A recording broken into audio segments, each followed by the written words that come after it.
Nós estamos lendo do livro Krishna, a Suprema Personalidade de Deus, escrito por Sua Divina Graça, A.C. Bhaktivedanta Swami Prabhupada.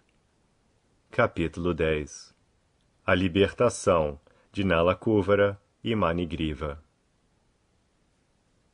Aqui se descreve a história da maldição de Nalakuvara e Manigriva e sua libertação por Krishna, sob o desejo todo bem-aventurado do grande sábio Narada. Os dois grandes semideuses, Nalakuvara e Manigriva, eram filhos do tesoureiro dos semideuses, Kuvera, que era grande devoto do Sr. Shiva. Pela graça do Sr. Shiva, a opulência material de Kuvera não tinha limite. Assim como os filhos de um homem rico às vezes se viciam em vinho e mulheres, da mesma forma, estes dois filhos de Kuvera também estavam viciados em vinho e sexo. Certa vez, estes dois semideuses, querendo desfrutar, entraram no jardim do Sr. Shiva, na província de Kailasa, nas margens do rio Mandakini Ganges. Lá, eles beberam muito e puseram-se a ouvir o doce cantar das mulheres que os acompanhavam naquele jardim de flores perfumadas. Em estado de embriaguez, ambos entraram na água do Ganges, que estava cheio de flores de lótus, e lá começaram a desfrutar da companhia das jovens, exatamente como o elefante desfruta as elefantas dentro da água. Enquanto se divertiam assim na água, aconteceu que, de repente, Narada, o grande sábio, passou por aquele caminho. Narada pôde entender que os dois semideuses, Nalakuvara e Manigriva, estavam bêbados demais e não podiam nem ver que ele estava passando. As moças, porém, não estavam tão embriagadas quanto os semideuses, e logo ficaram envergonhadas por estarem nuas na presença do grande sábio Narada. As moças começaram a cobrir-se com toda a pressa. Os dois semideuses, filhos de Kuvera, estavam tão embriagados que não puderam perceber a presença do sábio Narada, e por isto não cobriram seus corpos. Vendo os dois semideuses tão degradados pela embriaguez, Narada desejou seu bem-estar, e por isto mostrou sua misericórdia imotivada para com eles, lançando-lhes uma maldição. Por compaixão, o grande sábio queria acabar com seu falso prazer derivado da embriaguez e da associação com as jovens, e quis que eles vissem o Sr. Krishna face a face. Narada planejou amaldiçoá-los da seguinte maneira. Ele disse que a atração pelo gozo material deve-se ao aumento do modo da paixão. Uma pessoa no mundo material, quando favorecida pela opulência material da riqueza, em geral, se vicia em três coisas: bebida, sexo e jogatina. Homens materialmente opulentos, estando enfatuados com a acumulação da riqueza, também se tornam tão sem misericórdia que se dedicam a matar animais, abrindo matadouros, e acham que eles mesmos nunca morrerão. Tais pessoas tolas, esquecendo-se das leis da natureza, ficam demasiado enamoradas de seu corpo e esquecem que este corpo material, ainda que muito avançado em civilização, e mesmo estando na elevada posição dos semideuses, finalmente transforma-se em cinzas ou excrementos. Enquanto este corpo vive, seja qual for sua condição externa, dentro dele há só fezes, urina e várias espécies de vermes. Estando assim entregues ao ciúme e à violência contra outros corpos, os materialistas não podem entender a meta última da vida. E sem conhecer esta meta da vida, em geral eles deslizam para uma condição infernal em sua vida seguinte. Estas pessoas tolas cometem todo tipo de atividades pecaminosas por causa deste corpo temporário, e são incapazes até de considerar se este corpo realmente lhes pertence. De modo geral, é dito que o corpo pertence às pessoas que alimentam o corpo. Portanto, seria possível perguntar se este corpo pertence à própria pessoa, ou ao patrão a quem se presta serviço. O senhor de escravos reivindica pleno direito aos corpos dos escravos, porque o senhor alimenta os escravos. Pode-se perguntar também se o corpo pertence ao pai, que é o senhor do corpo, já que fornece a semente, ou à mãe, que desenvolve em seu ventre o corpo do filho. Pessoas tolas ocupam-se em cometer todo tipo de pecados, devido à ideia errônea de identificarem-se com o corpo material. Mas precisamos ser inteligentes o bastante para compreender a quem pertence este corpo. Uma pessoa tola dedica-se a matar animais para manter o corpo, mas não considera se este corpo pertence a si mesma, ou a seu pai, ou mãe, ou avô materno. Às vezes, um pai dá sua filha em caridade a uma pessoa, com a intenção de receber em troca o filho dela como seu filho. O corpo também pode pertencer a um homem mais forte, que o força a trabalhar para ele. Às vezes, o corpo do escravo é vendido ao senhor, com a condição de que o corpo pertencerá ao senhor. E no fim da vida, o corpo pertence ao fogo, porque o corpo é jogado ao fogo e reduzido a cinzas. Ou o corpo é lançado à rua para ser comido pelos cães e abutres. Antes de cometer todo tipo de pecados para manter o corpo, é preciso que se entenda a quem pertence o corpo. Conclui-se em última análise que o corpo é um produto da natureza material e que, no final, ele se funde na natureza material. Portanto, a conclusão deve ser que o corpo pertence à natureza material. Não devemos pensar erradamente que o corpo nos pertence.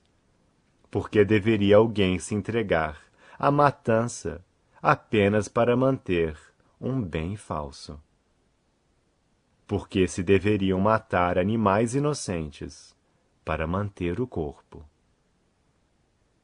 Quando está fascinado com o falso prestígio da opulência, o homem não se interessa por qualquer instrução moral, mas se entrega ao vinho, às mulheres e à matança de animais.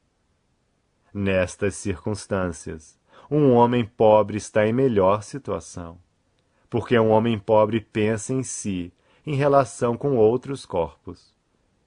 Um homem pobre muitas vezes não quer infligir ferimentos a outros corpos, porque ele entende de maneira mais rápida que quando se fere, ele sente dor. Assim sendo, o grande sábio Narda considerou que, por estarem tão fascinados com o falso prestígio, os semideuses Nalakuvara e Manigriva deveriam ser postos numa condição de vida destituída de opulência. Uma pessoa que tem um espinho no corpo não deseja que outros sejam picados por espinho. Um homem ponderado que se encontre numa vida de pobreza não deseja que outros também sejam postos nesta condição.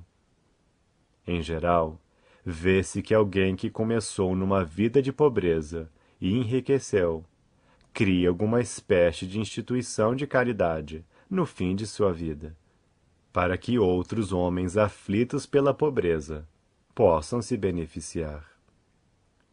Em resumo, um homem pobre e compassivo pode considerar com empatia as dores e prazeres alheios. Um pobre raramente se torna arrogante devido ao falso orgulho e pode livrar-se de todos os tipos de fascinação.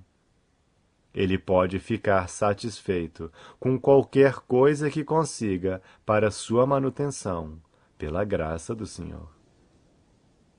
Permanecer na condição de pobreza é uma espécie de austeridade. De acordo com a cultura védica, portanto, os brahmanas, por uma questão de rotina, mantêm-se numa condição de pobreza para se salvarem do falso prestígio da opulência material. O falso prestígio, causado pelo avanço da prosperidade material, é um grande impedimento para a emancipação espiritual. Um pobre não pode engordar artificialmente, comendo sempre mais. E por não ser capaz de comer mais do que é necessário, seus sentidos não são muito turbulentos. Quando seus sentidos não são muito perturbados, ele não pode tornar-se violento. Outra vantagem da pobreza é que uma pessoa santa pode entrar facilmente na casa de um homem pobre, que assim pode tirar vantagem do contato com o santo. Um homem muito opulento não deixa ninguém entrar em sua casa. Portanto, o santo não pode entrar. De acordo com o sistema védico, uma pessoa santa toma a posição de um mendicante, de modo que, sob pretexto de mendigar algo do chefe de família, ele possa entrar em qualquer casa. O chefe de família, que em geral esqueceu tudo sobre o avanço espiritual, por estar ocupado mantendo os negócios familiares, pode beneficiar-se da associação com a pessoa santa. Existe grande possibilidade de que um pobre seja liberado pela associação com o santo. De que adianta as pessoas ficarem arrogantes por causa da opulência material e do prestígio, se são privadas da associação com pessoas santas e devotos da suprema personalidade de Deus. O grande sábio Narda pensou, portanto, que era seu dever pôr aqueles semideuses numa condição em que não pudessem ser falsamente orgulhosos de sua opulência e prestígio materiais. Narda era compassivo e queria salvá-los de sua vida caída.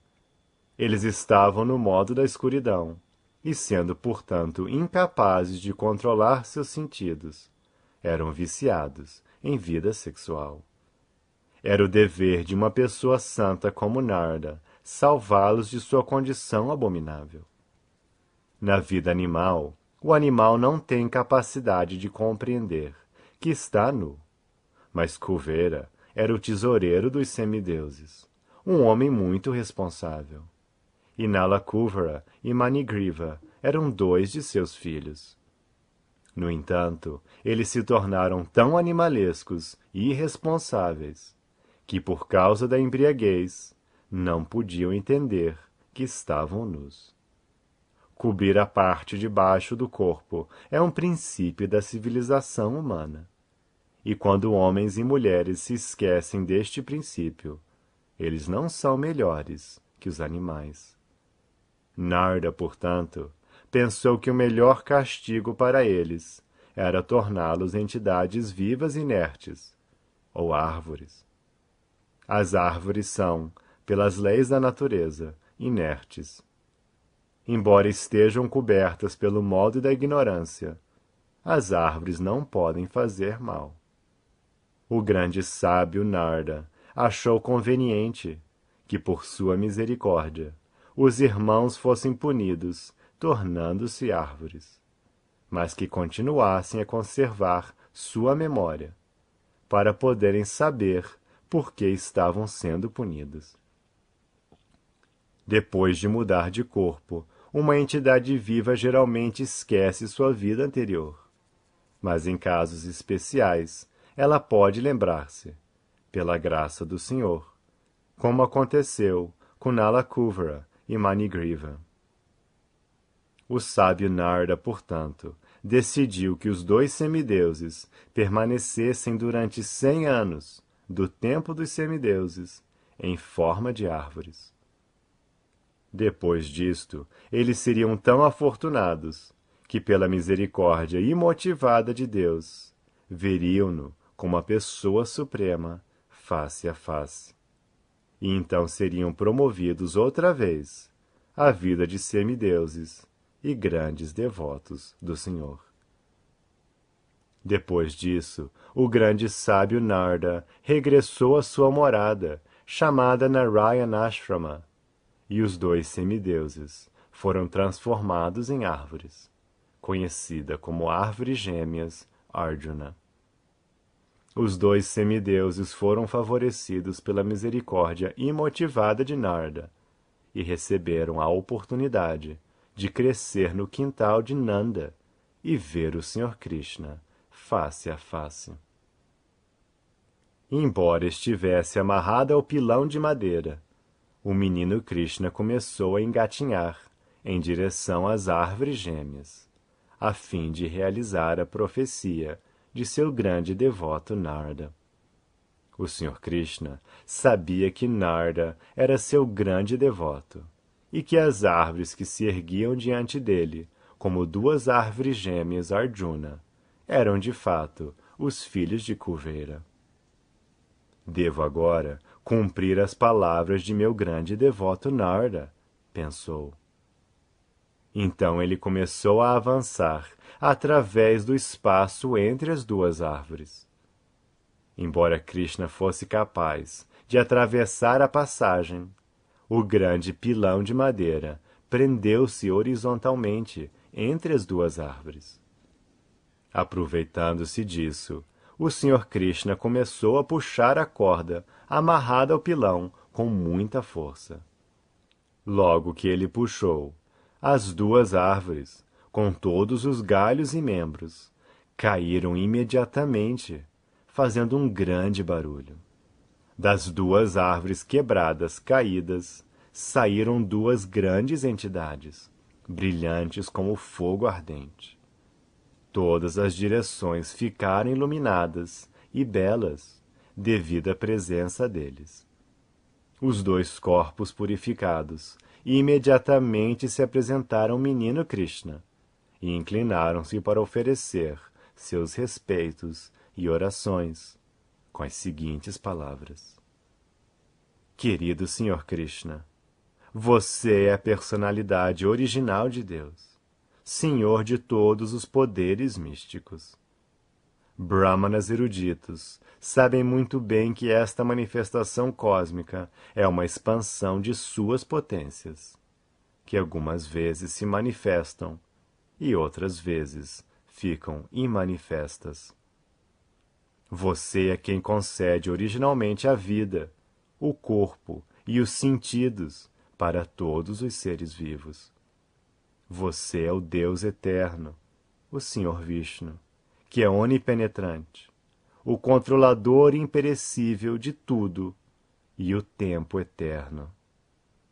É a fonte original da manifestação cósmica, que está agindo sob o encanto dos três modos da natureza material: bondade, paixão e ignorância. Você vive como a superalma, em todas as múltiplas formas das entidades vivas, e sabe muito bem o que está acontecendo dentro dos corpos e mentes. Por isso, você é o diretor supremo das atividades de todos os seres vivos. Mas, embora esteja no meio de tudo o que está sob o encanto dos modos materiais da natureza, você não é afetado por estas qualidades contaminadas. Ninguém sob a jurisdição dos modos materiais pode entender suas qualidades transcendentais, que já existiam antes da criação. Por isso, você é chamado de Transcendência Suprema. Oferecemos nossas respeitosas reverências a seus pés de lótus. Você é o Sr. Vasudeva, o Brahman Supremo, que é sempre glorificado por suas potências pessoais internas. Neste mundo material, só é possível conhecê-lo através de suas diferentes encarnações. Embora você assuma diferentes tipos de corpos, estes corpos não fazem parte da criação material. Eles estão sempre cheios de potências transcendentais, de opulência, força, fama, beleza, sabedoria e renúncia ilimitadas. Na existência material, existe uma diferença entre o corpo e o dono do corpo. Mas porque você aparece em seu próprio corpo espiritual original, para você não existe tal diferença. Quando aparece, suas atividades incomuns indicam que você é a suprema personalidade de Deus. Estas atividades incomuns não são possíveis para qualquer um na existência material. Você é a suprema personalidade de Deus, que causa o nascimento e a morte, bem como a liberação, e está completo com todas as suas expansões plenárias. Você pode conceder a todos qualquer tipo de bênção. Ó Senhor, ó fonte de toda fortuna e bondade, oferecemos-lhe nossas respeitosas reverências. Você é a onipenetrante e suprema personalidade de Deus, a fonte suprema da paz e a pessoa suprema na dinastia do rei Yadu. Ó Senhor, nosso pai chamado Kuvera, o semideus, é seu servo. Igualmente, o grande sábio Narda também é seu servo, e pela graça deles, pudemos vê-lo pessoalmente. Rogamos, portanto, que possamos estar sempre ocupados em seu serviço amoroso transcendental, falando só de suas glórias e ouvindo sobre suas atividades transcendentais. Que nossas mãos e nossos membros ocupem-se em seu serviço e nossas mentes sempre se concentrem em seus pés de lótus e nossas cabeças sempre se curvem diante da onipenetrante forma universal de sua onipotência. Quando os semideuses Nalakuvara e Manigriva terminaram suas preces, o menino Krishna, senhor e proprietário de Gokula, que estava amarrado ao pilão de madeira pelas cordas de Yashoda, começou a sorrir e disse: já era de meu conhecimento que meu grande devoto Narada Muni havia mostrado sua misericórdia imotivada, salvando-os da condição abominável de orgulho causada pela posse de beleza e opulência extraordinárias numa família de semideuses. Ele os salvou de deslizarem para a condição mais baixa da vida infernal. Todos estes fatos já me são conhecidos. Vocês são muito afortunados, porque não só foram amaldiçoados por ele, mas tiveram a grande oportunidade de vê-lo. Se a alma condicionada consegue, por acaso, a grande fortuna de ver face a face um grande santo como Narada, que é sempre sereno e misericordioso para com todos, então ela se libera imediatamente. Isto é como se colocar à plena luz do sol. Não pode haver impedimento para a visão. Portanto, ó Nalakuvara e Manigriva, suas vidas agora são bem-sucedidas, porque vocês desenvolveram o amor estático por mim. Estes são seus últimos nascimentos dentro da existência material. Agora podem voltar para a residência de seu pai, nos planetas celestiais. Ao manterem essa atitude de serviço devocional, vocês serão liberados nesta vida mesmo. Depois disso, os semideuses circungiraram muitas vezes o Senhor e prostraram-se repetidas vezes diante dele, e assim partiram. O senhor continuou atado, com cordas ao pilão. Neste ponto, encerram-se os significados Bhaktivedanta do capítulo 10 de Krishna, intitulado A Libertação de Nalakuvara e Manigriva.